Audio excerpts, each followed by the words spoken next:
పనుకొనుచు కష్టార్జితమైన ఆహారము తినుచునుండుట వ్యర్థమే. తన ప్రియులు నిర్దించుచునగా ఆయన వారిని తెచ్చుచున్నాడు. కుమారులు యెహోవా అనుగ్రహించు స్వాస్థ్యము, గర్భఫలము ఆయన ఇచ్చే బహుమానమే.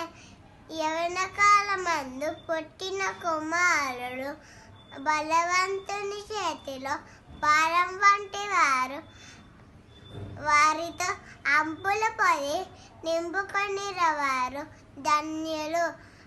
అట్టివారు సిగ్గుపడగా గుమ్మములో తన విరోధులతో వాదించుదురు.